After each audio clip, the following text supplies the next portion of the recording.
Okay guys, so I wanted to give you a follow-up with that Garbaruk cassette, and it's had time to get married to that chain. That's a KMC 11SL, one of their higher end chains, just below their top end chain, which is a SLE or something, or SLX, I don't know, but they have one, or DLC I think it's called. But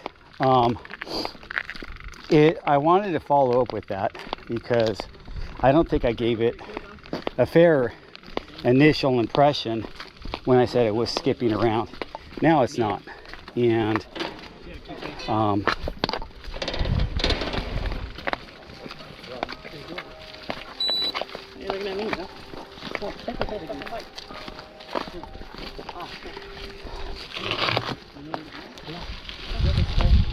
so anyway, it's a Saturday. I'm coming up Henniger, and this is where I rode the other day and did my initial review. I ride up here all the time. It's a good 2,000 foot climb from my house just to the Henniger fire station. But on the weekends I try to go at least 3K or 4K. So we'll see how I feel today. And I'm going to call this a follow-up for my Garbaruk because it's working amazing now. The chain really married to the cassette nicely. The shifting is perfect. There's no weird noises or anything like that, and it feels great. And I really I'm enjoying it. I'm glad I got it. Like I said, I was saying how Shimano's are a little quieter.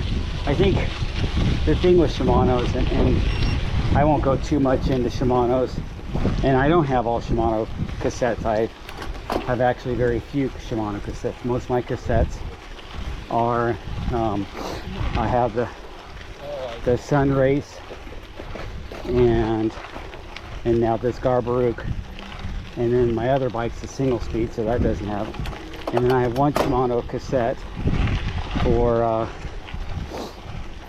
my 2x. So my 2x has a Shimano cassette. And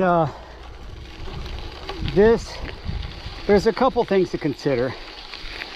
Garbaruk pretty much designed their cassettes. Well, I can't speak for them, but my assumption is they designed their cassettes for 1x. And doing so, they made the teeth ramped and created for a 1x, which a lot of Shimano stuff is made for 2x. With 2x, you don't have as radical of angle. We used to call that cross chaining when there wasn't 2x, and when there wasn't 1x, and when you had a 2x and you were grabbing a real low gear and you were in the bigger ring, it was cross chaining. So it was we've come a long way since then, and they've engineered the non-drop or stop drop or whatever branding they've done with the chain rings to work better for 1x's, and in essence they've also done the cassettes to work better with 1x's. And I think that's where Garbaruk came in.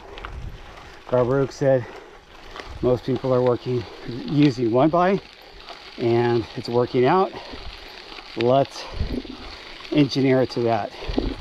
And they put a list of chains that works good with their cassette and their chain rings, and KMC is one of them. So as you can hear, it sounds fine. Let me go down another gear. Sounds fine. It married up to the cassette perfectly. I didn't have to even barrel adjust anything. Definitely didn't have to do any B tension screw adjustment or anything like that. That was already set up perfectly, and it works great. So I would highly recommend Garbaruk for a few reasons. Not just because I think they were designed to work specifically for 1x, as opposed to some of the other cassette that you can buy out there that are trying to be 1x or 2x.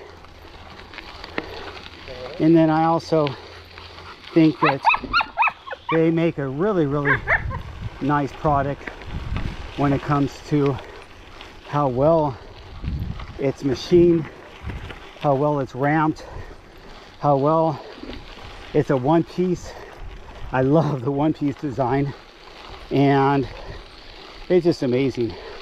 And I only see this company as getting better and better. So with that said, I am going to buy a crank set and a chain ring and some other stuff from Garbaruk. I probably will put the crank set on my mountain bike, my geared mountain bike, not my single speed, and I'm deciding between their XC crank set or their enduro crank set, and I'm going to go shorter crank arms to 165. I was thinking of going even shorter, but it's hard to find 160 crank arm lengths. Maybe 5Dev has them, and I know Appleman has them, but those cranks are a little more pricey. But I could go 160 if I went with those brands, but I like Garbaruk, and 165 should be fine. I don't believe in the hype that you need to go stupid short on your crank arms. I think the crank arms are all relative to a bigger picture of your gearing, your wheel size, your tire size, and your fitness and capability of spinning your bike without having any medical issues. And as you guys know, I ride Centuries all the time, and those were on 175, now they're on 170s, but never had a knee issue at the end of any of my Century rides. Never had a knee issue at the end of my big elevation days, 8,000, 10,000 feet. So I see no need to go crazy short as that Appleman recommends for my inseam. So I think it says I should have like a 145 or 150 because my inseam is only 29. So I don't agree with that. And maybe as a general rule, if you're a short person, especially if you're a real short person that has only a 26 inch inseam or something like that, you definitely are not the standard that that you see new bikes being built up, because I think new bikes, hello, this small as they go is 165, maybe 170. So you might want to get that 155 if you can. Change things, especially if you're doing a custom build.